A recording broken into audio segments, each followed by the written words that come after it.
Tanuku, Vijayawada, Gunadala, Hyderabad, Bengaluru, Dubai, ఇన్ని చోట్ల ఇతని ఆస్తులు ఉన్నాయి.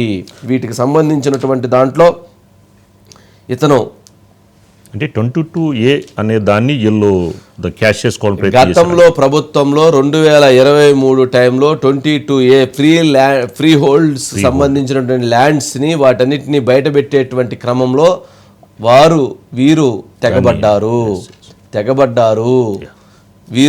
వీరి క్రమంలోనే వీటన్నిటికి సంబంధించినటువంటి అంశాలన్నీ వెలుగులోకి వస్తున్నాయి. వీటిల్లో అంటే ఇతను ఇప్పుడు ఎవరైతే గతంలో ఇతను 2014 నుంచి 2018 వరకు అసోసియేషన్ సబ్ రిజిస్ట్రార్స్ అసోసియేషన్ అధ్యక్షుడిగా పనిచేశాడు. ఆ టైంలోనే ఇతను మొత్తం చక్రం తిప్పటం మొదలుపెట్టాడు. అప్పటి వరకు మామూలుగా ఉండేవాడు, అప్పుడు చక్రం తిప్పటం మొదలుపెట్టారు. పాపం అప్పుడు తెలవక ఏలూరు బడేటి బుజ్జి చనిపోయారు స్వర్గీయులు. ఆయన ఇతన్ని భుజాన్ని వేసుకొని ఇతన్ని తిప్పటం మొదలుపెట్టాడు.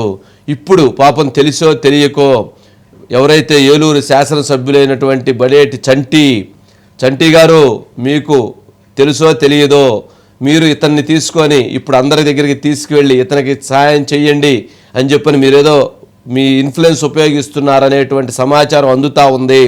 ఒక్కసారి ఈ రామారావు గురించి తెలుసుకొని దీన్ని బట్టి మీరు అడుగులు వేయండి. మీకున్నటువంటి మంచి పేరు, మీ కుటుంబానికి ఉన్నటువంటి మంచి పేరు, ఇవన్నీ కూడా ఇలాంటి వ్యక్తుల కోసం ఉపయోగిస్తే సర్వనాశనం అయిపోతాయి. వ్యవస్థలు నాశనం అవుతున్నాయి. మొత్తం ఎంటైర్ సబ్ రిజిస్ట్రార్ వ్యవస్థనే సర్వనాశనం చేసినటువంటి వ్యక్తులు ఎవరైనా ఉన్నారు అంటే అది రామారావు. అతని మాట వినకపోతే ఏసీబీ రైట్స్, అతని మాట వినకపోతే అతనే కంప్లైంట్ రాస్తారు, ధర్మసింగ్ ఎంక్వైరీకి వెళ్తాడు, ధర్మసింగ్ దీనిపైన విచారణ చేసి యాక్షన్ తీసుకోమంటాడు. మొత్తం ఇది ఒక గ్రూపు. ఈ గ్రూపు మొత్తం ఇదే రామారావు, ఇదే ధర్మసింగ్, ఇదే శ్రీకాంత్, ఇదే ఇంకా నేను చెప్పను.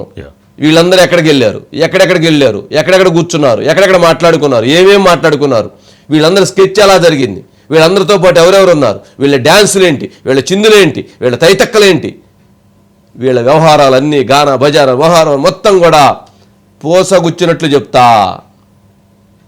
అంటే ముఖ్యంగా ధర్మసింగ్ ఈ రోజు లేఖ రాయడం వల్ల వీళ్ళ మధ్య ఉన్న విభేదాలు ఈ రోజున అది ఆ విభేదానికి కూడా ఈ ఏదైతే అతని చేత ఏసీబీ ట్రాప్ చేపించింది ఈ రామారావు అని వీళ్ళ దాంట్లోనే ఉంటూ మళ్ళీ ఇతని మీద అప్పటికే ఆస్తులు పంపకాల విషయంలో తేడా వచ్చి ఇంకొక విషయంలో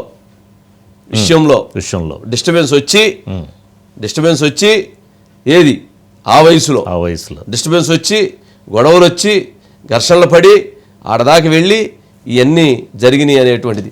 ఇవన్నీ మనం చెప్పినటువంటి దాంట్లో ఈ అంశాల విషయంలో ఇంకా చాలా చెప్తాం, ఇంకా చాలా ఆడియోలు తెస్తా, చాలా వీడియోలు తెస్తా, చాలా ఉంది దీనికి సంబంధించి. నిన్న ఎవరు శ్రీకాంత్ మహాన్యూస్తో మాట్లాడినప్పుడు, అజిత్ గారితో మాట్లాడినప్పుడు ఉన్నటువంటి ఆడియో ఒకసారి ప్లే చేయండి. ఆయన ఏం చెప్పాడు. ఈ భయపెట్టి నన్ను భయభ్రాంతులకు గురి చేసి నన్ను ఇబ్బంది పెట్టి నా ఆస్తులు ఫ్రీ చేసి నన్ను రోడ్డును పెట్టేసిన సిచ్యువేషన్ తీసుకొచ్చింది ఎవరండి? ఆ రోజున్న ఏసీబీ వాళ్ళు కాదా? అదే రోజు నాతో పాటు 15 మంది సబ్ రిజిస్ట్రార్ల ఆస్తులు ఎందుకు ఫ్రీ చేయలేకపోయారు చెప్పండి? రాఘవరావు మిగతా సబ్ రిజిస్ట్రార్ల పేర్లు కూడా రాశాడు కదా, వాళ్ళ ఆస్తులు ఎందుకు ఫ్రీ చేయలేకపోయారు? రామారావుని ఎందుకు పిలిపిలేకపోయారు ఏసీబీ వాళ్ళు? మీరు చెప్పండి. డబ్బున్న వాళ్ళకి అన్ని నడుస్తుందండి. డబ్బు అధికారం అంతేనా? డబ్బు అధికారం ఉన్న వాళ్ళకి ఏదైనా నడుస్తుంది. నన్ను భయపెట్టి నన్ను భయభ్రాంతులకు గురి చేసి నన్ను ఇబ్బంది పెట్టి నా ఆస్తులు ఫ్రీ చేసి నన్ను రోడ్డును పెట్టేసిన సిచ్యువేషన్ తీసుకొచ్చింది ఎవరండి? ఆ రోజున్న ఏసీబీ వాళ్ళు కాదా? అదే రోజు నాతో పాటు 15 మంది సబ్ రిజిస్ట్రార్ల ఆస్తులు ఎందుకు ఫ్రీ చేయలేకపోయారు చెప్పండి? రాఘవరావు మిగతా సబ్ రిజిస్ట్రార్ల పేర్లు కూడా రాశాడు కదా, వాళ్ళ ఆస్తులు ఎందుకు ఫ్రీ చేయలేకపోయారు? రామారావుని ఎందుకు పిలిపిలేకపోయారు ఏసీబీ వాళ్ళు? మీరు చెప్పండి. డబ్బున్న వాళ్ళకి అన్ని నడుస్తుందండి. డబ్బు అధికారం అంతేనా? డబ్బు అధికారం ఉన్న వాళ్ళకి ఏదైనా. ఈ లెక్కల్లో తేడాలు రావడం వల్ల నా ఆస్తి సీజ్ చేశారు, అతని ఆస్తి ఎందుకు సీజ్ చేయలేదు అనేది ఇతను రామారావుని ఎందుకు పిలిపించలేకపోయారు అడుగుతున్నాడండి. అతని దగ్గర చాలా ఇన్ఫర్మేషన్ ఉంది ఇతనికి సంబంధించి. అవన్నీ కూడా బయటికి తీయచ్చు, పెద్ద ఇష్యూ ఏం కాదు. మొత్తం వస్తాయి, చాలా వస్తాయి, చాలామంది వస్తారు. రామారావుకి సంబంధించినటువంటి దాంట్లో కంప్లైంట్ ఆఫీస్ ఓపెన్ చేయమనండి, మొత్తం ఎన్ని వస్తాయో తెలిసిద్ది. ఎవరెవరు ఎక్కడెక్కడ ఉన్నాయి వీళ్ళ బినామీ ఆస్తులు, విశాఖలో ఏమున్నాయి, విశాఖలో రెడీమేడ్ షోరూమ్లు ఎవరయ్యి, అట్లాగే తణుకులో షాపులు ఎవరయ్యి, అక్కడ ఉన్నటువంటి రెంట్స్ ఎవరయ్యి, హైదరాబాద్లో ఉన్నటువంటి రెంట్స్ ఎవరి దగ్గర నుంచి వస్తున్నాయి, ఇక్కడ ఐఎఫ్ సొసైటీలో ఎక్కడైతే వీటికి సంబంధించినటువంటి రికార్డ్స్ లేకుండా ఏమంటాం వాటిని రిజిస్ట్రేషన్ లేకుండా కొనుగోలు చేస్తుంటారు కదా, వాటికి సంబంధించినటువంటి రెంట్స్ ఎవరికి వస్తున్నాయి, ఎవరెవరు కలెక్ట్ చేస్తున్నారు, ఎవరి దగ్గర డేటా ఉంది, ఎవరెవరు బినామీలు, ఎవరెవరు బినామీ పేర్ల మీద ఆస్తులు పెట్టారు, మొత్తం అసలు ఎందుకు ఊరుకుంటాం? మొత్తం సమాచారం అంతా బయటికి రావాలి, ఎంక్వైరీ జరగాలి. ఇవి ప్రజల ఆస్తి కనుక దోచుకొనుంటే, ప్రజల సంపద కనుక దోచుకొనుంటే వాటన్నిటినీ రికవరీ చేయాలి. ఎవరైతే సామాన్యమైనటువంటి భక్తులకు, సామాన్యమైనటువంటి ప్రజలకు సంబంధించినటువంటి ఆస్తులను లాక్కుంటే తిరిగి వాళ్ళకి ఇప్పించాలి. లేక ప్రభుత్వ భూములు అయితే స్వాధీనం చేసుకోవాలి.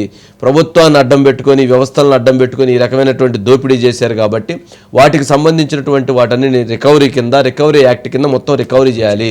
ఈ రకంగా ప్రజల సంపదను ఒక రిజిస్ట్రార్గా ఉన్నటువంటి వ్యక్తి, ఒక సబ్ రిజిస్ట్రార్గా పనిచేసిన వ్యక్తి ఇన్ని వేల కోట్ల రూపాయలు దోచుకుంటా ఉంటే ఏమైపోవాలి సమాజం, వ్యవస్థలు ఏమైపోవాలి? అసలు రేపొద్దున ఏంటి? అతని చేతిలో డబ్బు ఉంది కదా అని అడ్డం పెట్టుకొని ఏసీబీ రైడ్లు చేయించడం, డిపార్ట్మెంట్లు ఎంక్వైరీ చేయించడం, ఇష్టానుసారంగా దుర్మార్గంగా ఎవరినన్నా బయటికి ఏమన్నా చెప్పడానికి అతని మాటలు ఇట్లా ఉంటుంది. కానీ చేసేది చూస్తే భయపడి చావాల్సిందే. అలాంటి అకృత్యాలు, అరాచకాలు ఆయన చేయనటువంటి అంటూ ఏమీ లేవు. వీటికి సంబంధించి విచారణ జరగాల్సిందే. వీటికి సంబంధించినటువంటి అంశంలో మన పోరాటం ఖచ్చితంగా అంటే ఎపిసోడ్లు రోజుకు ఒకటి వస్తుంది, ఒకటి కాదు, అసలు ఎన్ని వస్తున్నాయి.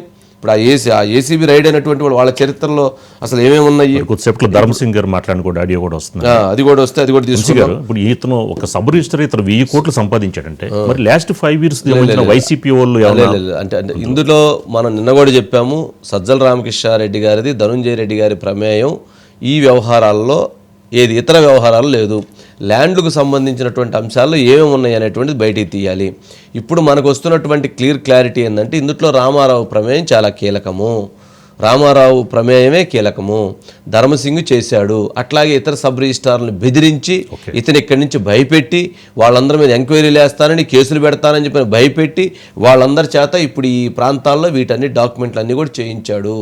ఒకటి కాదు, రెండు కాదు. వాళ్ళందరూ కనుక ఎంక్వైరీకి పిలిస్తే ఇతర ఫోన్ చేస్తే చేసామని చెప్పకపోతే నన్ను అడగండి.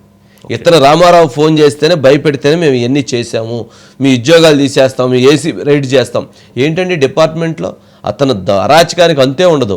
ప్రతి ఒక్క ఎవరైతే సబ్ రిజిస్ట్రారు ఇతనికి మామూలు ఇవ్వాలి, ప్రతి సబ్ రిజిస్ట్రారు ఇతనికి మామూలు ఇవ్వాలి. లేకపోతే కంప్లైంట్ పెడతాడు, ఎంక్వైరీ చేపిస్తాడు, కేసు అంటాడు, లేదంటే వాళ్ళని ట్రాన్స్ఫర్ చేయిస్తాడు, లేదంటే ఏసీబీ అంటాడు. ఏంటండి ఇది? దుర్మార్గం కాదండి? సాటి ఉద్యోగులే, మనవాళ్లే, ఒక అసోసియేషన్ ప్రెసిడెంట్గా ఎలగబెట్టేవే, కొద్దిగన్నా పద్ధతి ఉండొద్దు, కొద్దిగన్నా ఉండొద్దు.